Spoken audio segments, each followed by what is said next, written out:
Prayers for Bears, Bailey the Grateful Bear. This is a really unique and fun kids book. What led you to want to write this? Really, it was a reflection on my kids and my story. And, when they were little, I used to, when they, tuck them in and then rub their backs and say, give me a character and a name, anything you can dream of, and I'll make a story about it. And so since that time, I've been kind of thinking about some of these stories would make good kids books. And what came together is now we're about 11 years out of Chris's murder, just over 11 years. And I thought, reflecting some of the biggest lessons that we learned, one of them was gratitude. And when he first was killed, I remember talking to a friend of mine saying, I don't know if we're going to I don't know how I'm going to afford our house. I had worked in a professional job before. I just wasn't working at the time. And she said, Taya, you'll always have a roof over your head and food to eat. And I said, well, that's the point. I don't know if I'm going to have this, the roof over our head. And she said, no. You have people who love you, and you will always have a roof over your head and food to eat. Meaning, even if you're staying with friends. And my kids and I picked that up, and we pray that even to this day of, just thank you, God, for the roof over our head and the food to eat. Those are blessings. And even it doesn't negate that bad things are happening when you're grateful. I think that's an important point. It's not like things are bad, but be grateful. It's like, Right. no, things are rough and there are things to be grateful for. Both things exist. Yeah, no, that's so powerful. And how old are your kids now? They are 19 and 18. Can you believe that? Wow, I cannot believe that. I mean, it's so crazy to me. I mean, this your story, and it's so incredible how you've been able to use it to inspire people, because as we're talking about gratitude, going through difficult things, especially in the public eye, this was a situation, with Chris and his murder, where this was something that was being talked about. It was a major news story. And so you're going through this horrific trauma. You have two young kids. How did you navigate that and hold on to your sanity and your faith? I can't imagine what that was like. Yeah, you know what? It really was messy, honestly. And I think that, the great news is that I believe God prepares us for the things that are going to happen to us later. He just does it really lovingly and really gently. So we can't predict the bad thing that's coming, because I think people are tempted like, oh no, is God preparing me for this? No, you can't predict it. But I see how he prepared us. And so I started going to my faith when Chris was deployed, and I was afraid, when I wanted to be joyful. When, our friends died, we had chances to talk about the fact that there's no rhyme or reason to it. We had friends die, sadly, not in combat, and so I think in a lot of ways, God had already prepared me by knowing that he's the one. He is going to be there. He could lift my fear when I had it. I mean, I get chills talking about it. Like, he had been so present in my life in different ways that were undeniable that I knew I had him to rely on. So the faith part was there. I had no idea how much my faith would grow, but it grew exponentially. People Magazine's going to run an article soon in the next week or two with my kids. And that's the first time that they've been sort of in the public eye. And I would love for people to get to know them that way, or just follow me on social media and I'll push it after that article runs. But, and maybe Billy, you could talk to them too, because their maturity and their spiritual maturity, their emotional maturity is far greater than it ever would have been without the loss of Chris and what we went through. So when you asked me, like, how did we get through that part with our faith? Our faith was intact, but it definitely grew. And I think that happens with a lot of people when they turn to faith in hardship. And the other part was just messy. It was chaotic.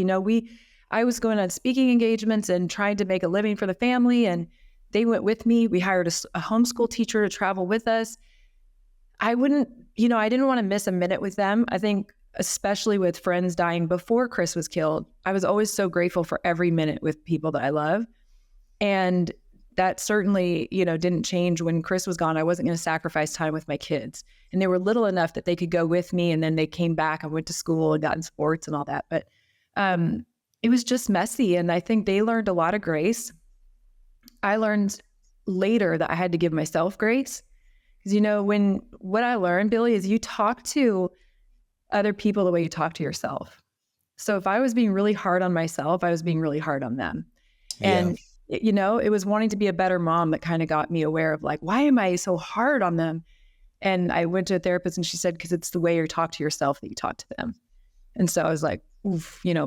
So anyway, lots of stuff. I Yeah. know we could talk forever on that stuff, but it was messy, but it was also important, I think. No, absolutely. And I mean, you were out there. I think you and I first connected when I worked at the Blaze years ago. And just watching you very boldly speak out, that is not an easy thing to do. You have these two young kids, you're raising them. And it's amazing to hear that your faith grew.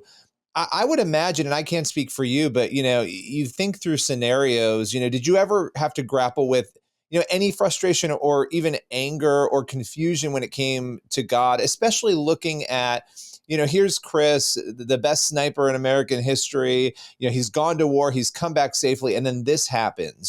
Just sort of wondering why God, why did it happen this way?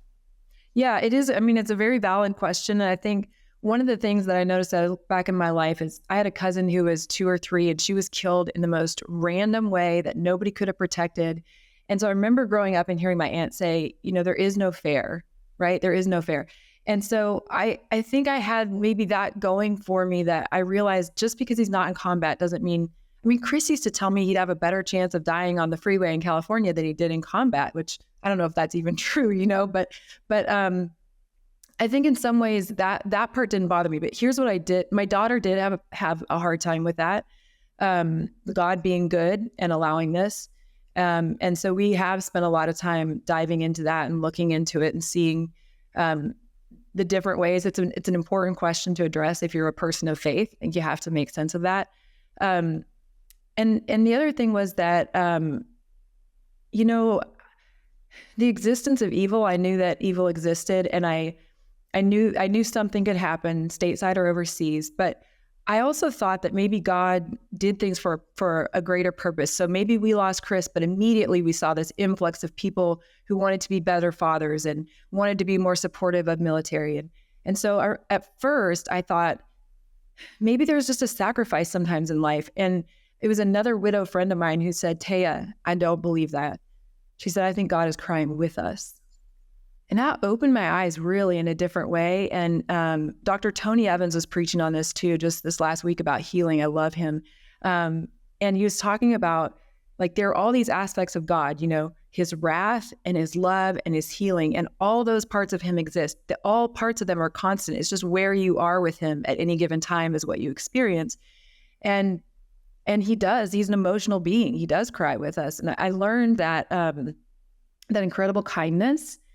And also, I mean, we talked about the murders, but a lot of people don't know we had a lot of other betrayals, losses, theft. And I could not imagine how somebody could do that when you're in such deep grief. Yeah. And I learned like, it's because when you're at your weakest, you're a target. I just didn't see myself that way, And so what I learned is that God makes all of those things right in time. And so that even grew my faith, just saying, I was not vengeful. I was, and that wasn't easy sometimes, by the way. Sometimes when people hurt you, you want to get on the microphone and just be like, Oh yeah. Yeah. Let me tell you, I'm sure you have that instinct sometimes and you have to like go back to Yep. grace. Yep. You want to win. You want to get them back. You want to have that victory. You want people to know, that's human nature. Right. And I think as Christians, God pulls us back from that, but it is tough when you're in the midst of it, especially with what you had gone through to then have that sort of thing happen. I absolutely get that. Yeah. I mean, people making up stories about Chris and me too, like, and people who were close enough to know better. So it gave them that extra validity, I think, when they would speak. And I'm like, why would you do that? But to your point, it's endurance, and the good news is because we experienced all those things, I mean, a bad day for us looks a lot different than a bad day for a lot of people. Most days I'm just joyful and blessed because it's not any of those bad things happening, and I'm not afraid anymore. If something happens, I know I'll survive it. I have very little fear, if any. I ride things out. I often wish Chris would have been, with me, with this version of me where I could ride things out, because I was very I was more wound tightly when we were together. And I think he would have enjoyed this version of me, It's one of the other things, as we're talking about gratitude, and obviously we're talking about, the book Prayers for Bears, which I think parents need to go out and grab copies of that book. Grandparents, there it is. I love the artwork on that. Being able to talk about gratitude and being on the other side of all the things that you've been through. The other thing, is forgiveness, which we were just talking a little bit about, but I would imagine the level of forgiveness, multiple people throughout all of this ordeal. How have you dealt with that? Because forgiveness is tricky, and well, I won't speak for you, but it's an ongoing process for people often. It is, and I bet you could speak for me and do it well. I think that forgiveness. There were a few things. Forgiveness for people like the person who killed Chris. I was very bold when I was doing speaking engagements, saying, I wasn't there yet on that until I was. And it's not that for that person in particular, I don't forgive the act. I forgive the person as a child of God falling to temptation repeatedly until it got to a different place of character. That's my belief, right? So psychiatrists on the prosecution and defense in the murder trial both testified that that guy did not have PTSD. There was no mental illness. I mean, that's a whole other conversation probably. But so what I needed to do for that is to say, okay, forgiven, and look at how God does it with the Israelites. They were supposed to go into the promised land and they questioned him and they wander for 40 years. The next generation, and they say, I'm sorry, forgive me. And he says, my child, I forgave you the moment you did it.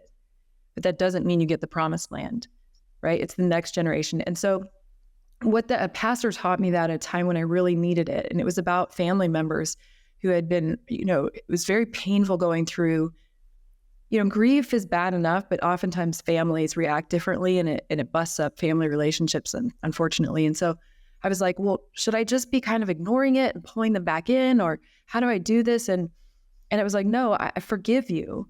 That doesn't mean you get to keep hurting me, right? You don't get to keep coming. And that's a part of forgiveness that I think a lot of people misunderstand with Christianity is I forgive you and there's a boundary. So Yeah. It does take time. It is a process. And I am so happy to say that I've gotten to that place with everyone who has hurt me and my kids, right? Because it was never just me, it was them too. And I go, you know what? I forgive you for being human. And most of these people, Billy, most of them have not asked for my forgiveness. And I think if somebody asks for it, it's much easier to give it. Yeah. But if somebody's Yeah. asking, right?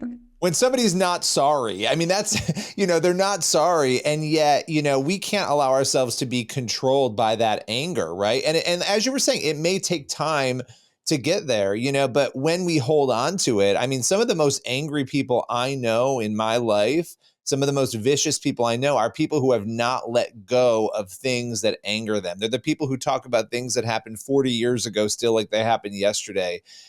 Being controlled by that actually hurts us, right? So, no, it's incredibly powerful to hear you say all of that. And, I wanted to add one of the big things you do, your foundation. I mean, this is something I want to talk about because, again, just like the book, turning something horrible into something that can help others. Talk a little bit about your work with the foundation and what you're doing. Yeah, so thank you. TACF is what we call it for short. It's much easier to remember than Taya and Chris Kyle Family Service Marriage Strong. That was a board decision, not mine. It's so long, but TACF.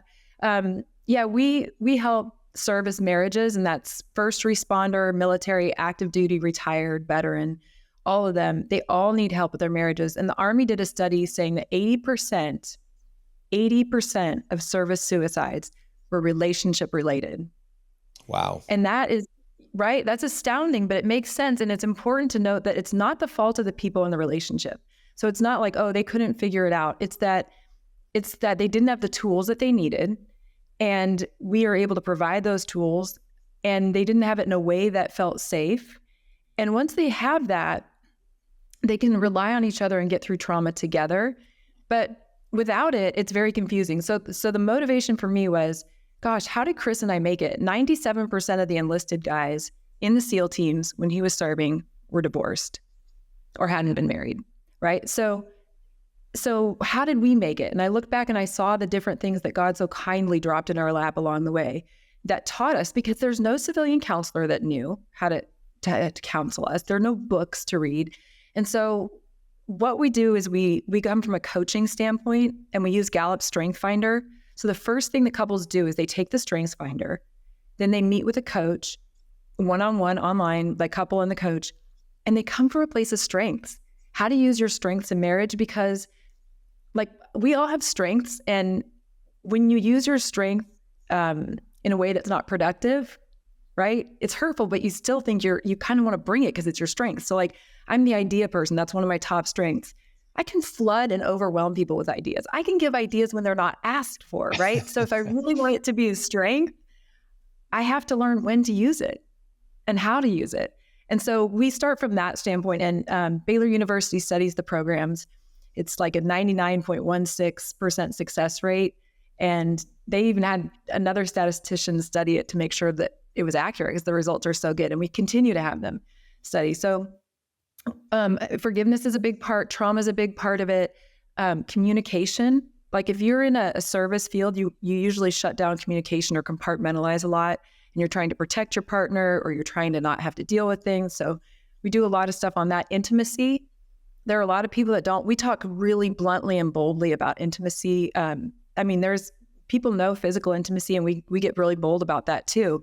But we talk about experiential intimacy, intellectual intimacy, emotional intimacy. There are a lot of different kinds of intimacy, and people don't realize that there are all these things at their disposal that they can do to strengthen their marriage. And in my opinion, there's nothing that feels better than having an awesome marriage. And there's probably nothing worse that feels, when you can't figure it out.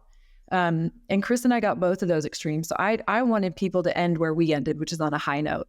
If God forbid they die, then they end on a high note. And if they get to live till old age, they also end on a high note. Like, those grumpy old couples? I'm like, you guys have had longer to figure this out. You should be your happiest when you're 90, right? Yeah. Because if you didn't work all along, you're like dialed in, you figured out how to make marriage work. So that's our goal, is like no grumpy old couples, let's get better at this with time. Yeah, no, I love that. And you hear this a lot, with obviously military, you hear it with police officers, others in uniform who they struggle with marriage, and that the pressures of the job and what you're going through. I think obviously it's a little different for military, especially when people are being deployed. It's even more intense, but it's incredible that you've focused so much attention in on this. And I kind of want to bring this all back around, to this book, because we've talked about so many themes today. And one of the best ways to instill these values that we're talking about in kids is through books, reading time with your kids. And so at the end of the day, when all is said and done with Prayers for Bears, what are you hoping people take away from the book? Thank you so much for asking that. Couple things. One is fathers who read with their children have a much greater rate of reading later.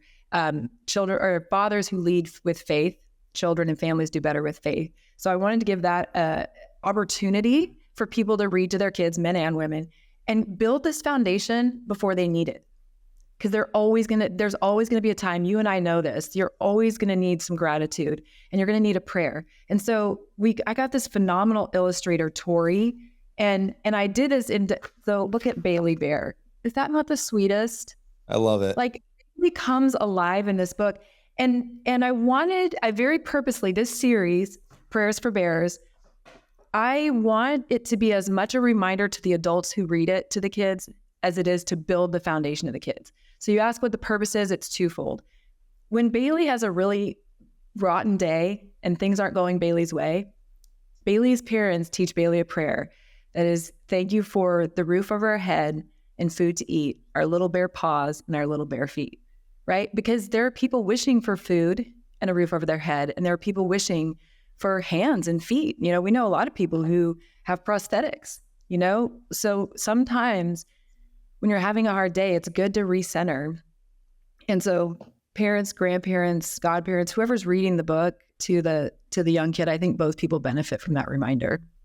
I love that. Well, where can people go? Is there a website? Obviously, they can go wherever books are sold. That's always the answer. But is there a specific place, both for the foundation and also for the book, that you'd want people to go? I love that. Thank you. So tayakyle.com is a good place to kind of reach everything else. But yes, Prayers for Bears, Amazon, Barnes & Noble, and all of that. You can also buy it through my website. TACF, you can reach TACF through my website, tayakyle.com. but you can also go tacf.org. It's an important part, org. It's not a com, it's an org. I'm actually just starting, Billy. I'd love it even if you signed up, but I've never done anything with people that signed up for emails. And for the last year, I've been writing letters to the Holy Spirit and God and Jesus, different letters to each one of them on different days. And I'm really vulnerable about it. They're my devotions, but I'm going to start sending them out on email on the advice of some friends that I've been sharing them with. They're like, you need to share these. So I'm going to start doing that on my email too. I love that. I will be sure to sign up. That sounds amazing, and appreciate your time. Looking forward to connecting again soon. Yeah, thank you for having me.